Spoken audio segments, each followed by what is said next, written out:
नमस्कार दोस्तों, मैं हूं अभय। आप देख रहे हैं अपना सबसे फेवरेट चैनल डियर अभय सर। आज हम लोग साइंस एंड टेक्नोलॉजी का पार्ट 6 डिस्कस करने वाले हैं। अगर आप नए विद्यार्थी हैं तो इस चैनल को सबसे पहले सब्सक्राइब करके बेल आइकन प्रेस कर लीजिए और इसके पहले जितने भी 5 पार्ट बने हो उसको भी देख लीजिए, तब इस पर आइए तो आपका अच्छे से कंसेप्ट क्लियर होगा। चलिए बिना टाइम वेस्ट किए हम लोग टॉपिक की शुरुआत करते हैं। और साइंस में हम आज जो बात करने वाले हैं वो गैलीलियो के समीकरण के बारे में चर्चा करने वाले हैं। कई बार एग्ज़ाम में आपसे गैलीलियो के समीकरण भी पूछ लेता है, इक्वेशन पूछ लेता है और अक्सर आप कंफ्यूज हो जाते हैं और आप गलत कर बैठते हैं। ठीक है, तो इसलिए गैलीलियो ने जो समीकरण दिया था इसके बारे में हम लोग चर्चा करेंगे और बहुत अच्छे से समझने की कोशिश करेंगे। वीडियो पर अंत तक बने रहिए और अच्छा लगे तो सभी ग्रुपों में शेयर कर दीजिएगा। ठीक है, तो हेडिंग हम लोग डालते हैं। तो टॉपिक का नाम है कि एक समान त्वरित गति के लिए गैलीलियो के समीकरण। एक समान त्वरित गति के लिए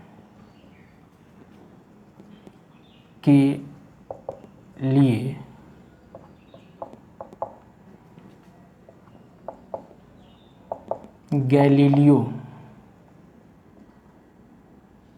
का समीकरण।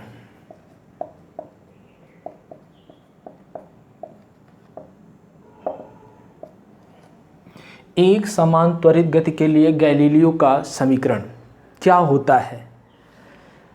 तो देखिए, जब कोई ऑब्जेक्ट शुरू होता है, जब कोई ऑब्जेक्ट मोशन करता है तो उसमें एक इनिशियल वेलोसिटी होती है और जैसे समय के साथ उसकी स्पीड बढ़ती है तो उसमें एक्सेलरेशन भी आ जाता है। और जब एक्सेलरेशन आ जाता है तो जाहिर सी बात है किसी टाइम टी में वह कोई एस डिस्टेंस भी कवर करेगा। तो इस तरीके से इनिशियल, एक्सेलरेशन, डिस्टेंस, टाइम को मिलाकर गैलीलियो ने एक समीकरण बनाया जो बहुत महत्वपूर्ण है। अक्सर एग्ज़ामों में, कॉम्पिटिटिव एग्ज़ाम में सीधे सीधे आपसे क्या पूछ लिया जाएगा? इक्वेशन ही पूछ लिया जाएगा। तो पहला जो इक्वेशन था वह यह था, आप सभी जानते हैं कि v बराबर u प्लस ए टी। पहला क्या था? v बराबर u प्लस ए टी। मैंने अभी बताया था कि जब कोई ऑब्जेक्ट मोशन शुरू कर रहा है तो उसके मोशन जस्ट कैन स्टार्ट के कंडीशन में जो वेलोसिटी होती है उसको स्मॉल u से रिप्रेजेंट करते हैं, उसको इनिशियल वेलोसिटी बोलते हैं। और जब वो समय के साथ उसकी स्पीड बढ़ती है, उस समय के साथ इसकी वेलोसिटी बढ़ती है तो उसमें एक्सेलरेशन क्रिएट हो जाता है, उसको स्मॉल a से रिप्रेजेंट करते हैं। पिछले वाले वीडियो में मैंने चर्चा किया था, एक्सेलरेशन को हम स्मॉल a से रिप्रेजेंट करते हैं।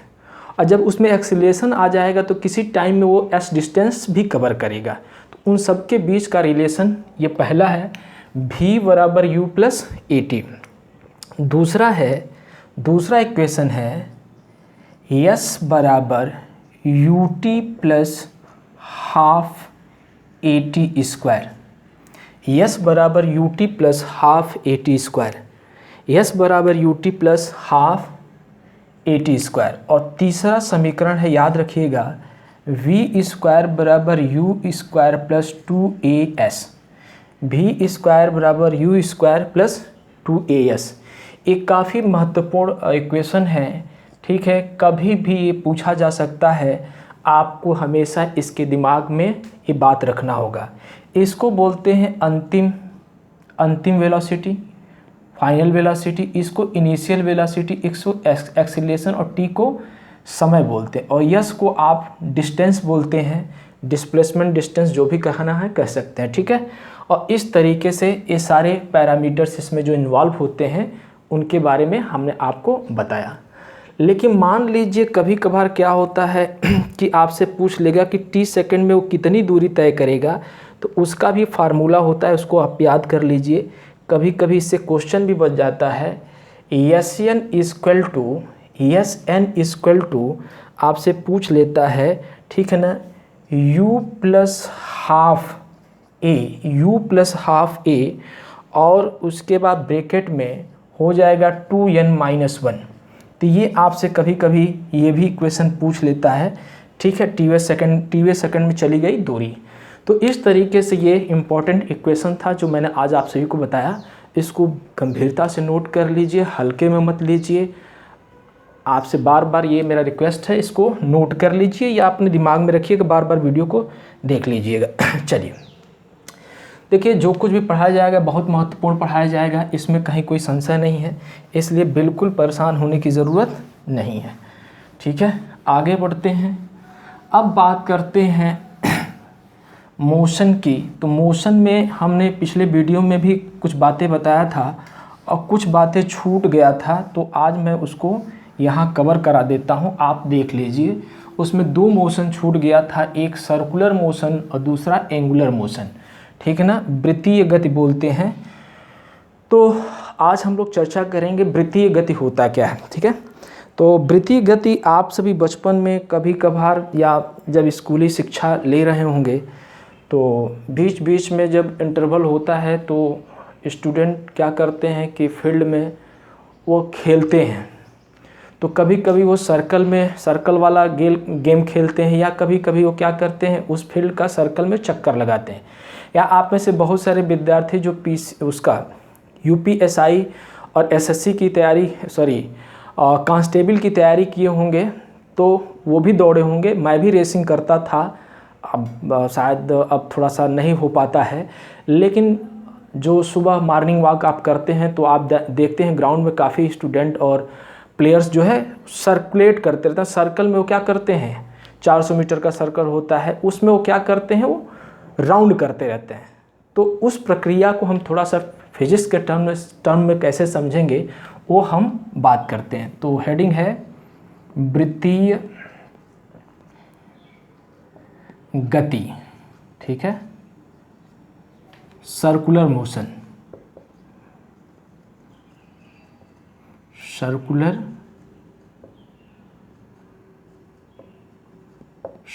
मोशन, ठीक है। सर्कुलर मोशन क्या होता है, देखिए सर्कुलर मोशन क्या होता है। सर्कुलर का मतलब एक सर्कल ले लीजिए, जाहिर सी बात है जब भी कोई सर्कल ड्रा करेंगे तो उसका अपना एक ओरिजिन होगा और उसमें एक रेडियस होगा। बिना ओरिजिन और रेडियस के आप कभी भी सर्कल ड्रा ही नहीं कर सकते, ठीक है। तो आप यहाँ पे एक सर्कल ले लिया, सर्कल का एक अपना पॉइंट ओ मेंशन कर लिया, और यहाँ से एक आपने जो रेखा मिलाया इसी को बोलते हैं वृत्त की त्रिज्या। वृत्त की क्या बोलते हैं, त्रिज्या। और इसको हमेशा स्मॉल आर से रिप्रेजेंट करते हैं, कैपिटल आर से भी रिप्रेजेंट करते हैं, कोई दिक्कत नहीं है।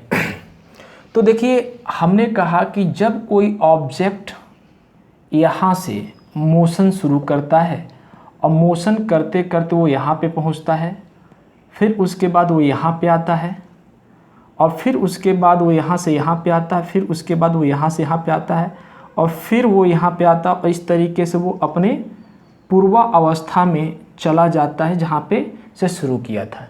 तो वो एक सर्कल कंप्लीट कर देता है, ठीक। तो अब यहाँ पे बात मैं कर रहा हूँ वृत्तीय गति की, यानी कोई पिंड, वस्तु या दुनिया का कोई भी ऑब्जेक्ट जब किसी वृत्तीय मार्ग में वो गति करेगा तो उसे ही कहते हैं वृत्तीय गति। लेकिन अगर वो एक समान चाल से गति करे, तो उसको बोलते हैं एक समान वृत्तीय गति।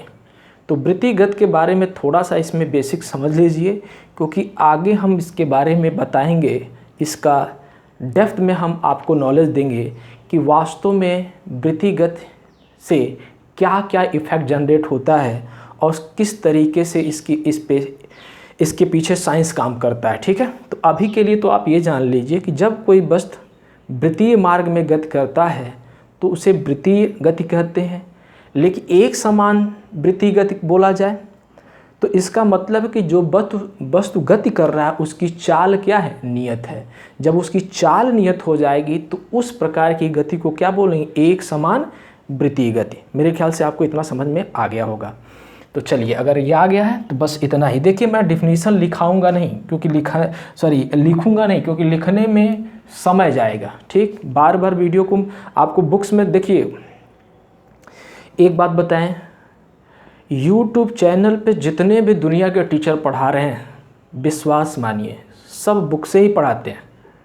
मैं भी दूसरे ग्रह से चीज़ें नहीं लाता हूँ, बुक्स की ही चीज़ें होती हैं।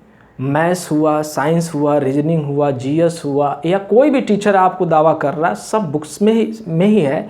उसी बुकों का हम लोग अध्ययन करके और वो आपके सामने रखा जाता है सहज भाषा में, ताकि आपको बुक पढ़ने की ज़रूरत न पड़े, या फिर कभी अगर बुक पढ़ें तो अब आपको अच्छे से समझ में आए। ठीक है ना, इसीलिए आपको ये माध्यम मिलता है। ठीक है, तो कोई चीज़ बाहर से नहीं आती, आप कंफ्यूज मत होइए। ठीक है, चाहे वो साइंस हो, जीएस हो, करंट अफेयर्स हो, पॉलिटी हो, हिस्ट्री हो, ज्योग्राफी हो, कुछ भी हो, XYZ। ठीक है ना, बस टीचर क्या करता है कि आपके काम को आसान कर देता है, वो चीज़ों को एक्सप्लेन कर देता है, और जब दूसरी बार आप पढ़ते हैं तो चीज़ें आपके दिमाग में बैठ जाती हैं। ठीक, अब हम लोग बात करेंगे कोणीय गति, कोणीय वेग, कोणीय वेग, कोणीय वेग। ठीक है ना, कोणीय वेग क्या है, इसको हम लोग बोलते हैं एंगुलर वेलोसिटी।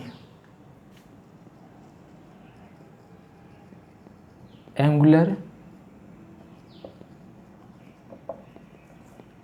वेलोसिटी। ठीक है, एंगुलर वेलोसिटी। एंगुलर वेलोसिटी क्या होता है, इसको समझना बहुत ज़रूरी है। तो देखिए, फिर से हम एक बात कर रहे हैं, यहाँ पे हम क्या करेंगे, सर्कल ड्रा करेंगे। बहुत आराम से पढ़ा रहा हूँ, आप बस स्मूथली देखते जाइए और वीडियो को अंत देखिए, कोई प्रॉब्लम नहीं है। ठीक है, ये एक सर्कल हमने ड्रा किया, फर्दर इसका अपना एक ओरिजिन होगा, और ये जो पॉइंट है, मतलब वृत्त के परिधि पर कोई एक पॉइंट है और केंद्र से मिलाने वाली रेखा मैंने बताया था अभी, ये क्या कहलाएगा, वृत्त की त्रिज्या। जब कोई ऑब्जेक्ट यहाँ से मोशन करते हुए यहीं पे पहुँच जाएगा, यानी एक सर्कल कंप्लीट करेगा, तो उसके द्वारा केंद्र पर जो कोण बनता है उसी को बोलते हैं, क्या बोलते हैं, क्या बोलते हैं, कोणीय वेग।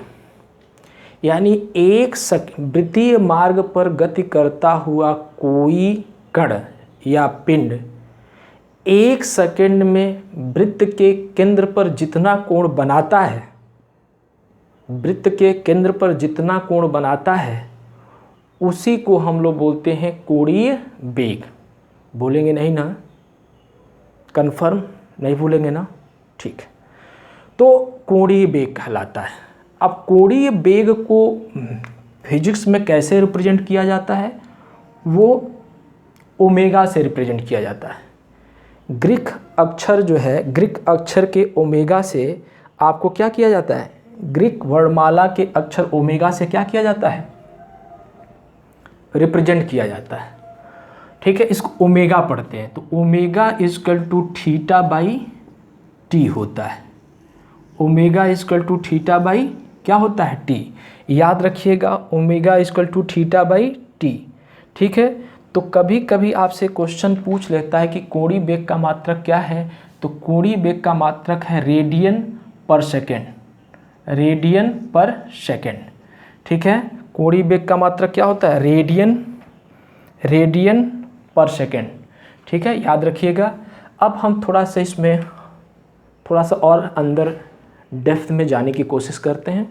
ध्यान से देखिए, मान लीजिए कि कोई कण जो इस पर वृत्तीय मार्ग में चक्कर लगा रहा है, कोई कण जो इस पर वृत्तीय मार्ग में चक्कर लगा रहा है, मान लिया कि वह एक सेकंड में n चक्कर लगाता है।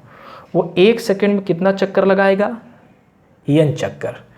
तो हमने अभी देखा कि 1 सेकंड में वो केंद्र पर कितना कोण बनाएगा, 2 पाई। और चूंकि 1 सेकंड में 2 पाई तो n चक्कर लगाता है एक सेकंड में, तो आप इसमें n क्या करेंगे, मल्टीप्लाई।